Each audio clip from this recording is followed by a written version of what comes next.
Hi hello everyone. Welcome back to Mila vlogs. கடல் அரசி மற்றும் காணாமல் போன முத்து. ஒரு காலத்தில் பிரகாசிக்கும் கடலின் ஆழத்தில் கோராலியா என்ற கனிவான ஒரு முத்துக்கன்னி வாழ்ந்தாள்.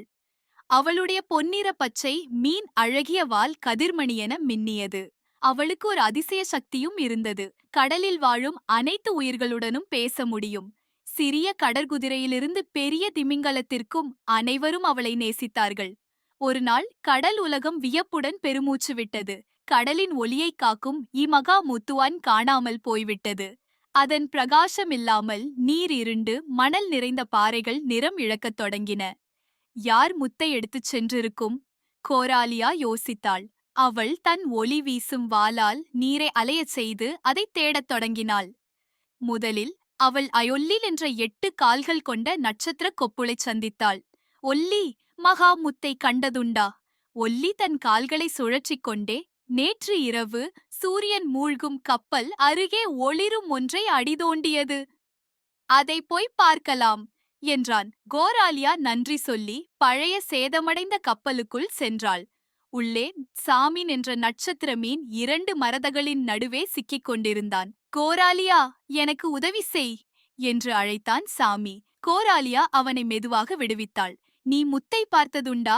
சாமி தன் சிறிய கைகளை குழைத்து, காற்றின் ஓட்டத்தில் அது ஆழமான பள்ளத்துக்கு சென்று விட்டது. ஆனால் அங்கு இருட்டாக இருக்கும், அவ்விடம் பீதிகரமாக இருக்கும் என்று சொன்னான். கோராலியா பயப்படாமல் பள்ளத்திற்குச் சென்றாள். நீர் குளிர்ச்சியாகவும் இருண்டதாகவும் இருந்தது. அவள் மெதுவாக, இங்கே யாராவது இருக்கிறீர்களா என்று கேட்டாள். மென்மையான ஒரு குரல் பதிலளித்தது. நெய்ச்சியானே ஃபா, நான் இருக்கிறேன் அழகிய முத்துக்கன்னியே.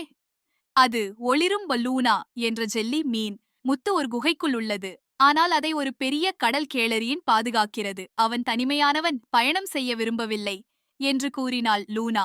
கோராலியா மெதுவாக அந்த குகைக்குள் சென்றாள். அவள் காண்டது மகாமுத்து ஒரு பாறையின் மீது ஒளிர்ந்தது. அருகில் பெரிய எச்சரிக்கையான கண்களுடன் ஒரு கடல் கேளரி இருந்தது. வணக்கம் திருக்கேளரி, கோராலியா மென்மையாக கூறினாள். நீ முத்தை பெற்றாயா? கேளரி சோகமாக தலையாட்டினான். இல்லை அழகியே, அது எனது குகைக்குள் உருண்டு வந்து விட்டது. அதன் ஒளி எனக்குள் உள்ள தனிமையை போக்கும் என்று வைத்திருந்தேன்.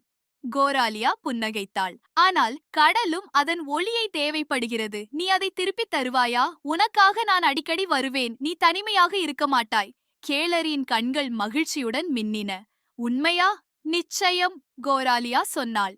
நான் என் நண்பர்களையும் அழைத்து வந்து உன்னுடன் நேரம் செலவிடுவேன். கேளரி மகிழ்ச்சியுடன் முத்தை திருப்பிக் கொடுத்தான். கோராலியா அதை எடுத்துக்கொண்டு கடலுக்கு திரும்பினாள். முத்தின் ஒளி மீண்டும் பரவியது. கடல் புதிதாக பிரகாசித்தது. அனைத்து கடல் உயிர்களும் கோராலியாவை வாழ்த்தினார்கள். அந்த நாளிலிருந்து கேளரிக்கும் நிறைய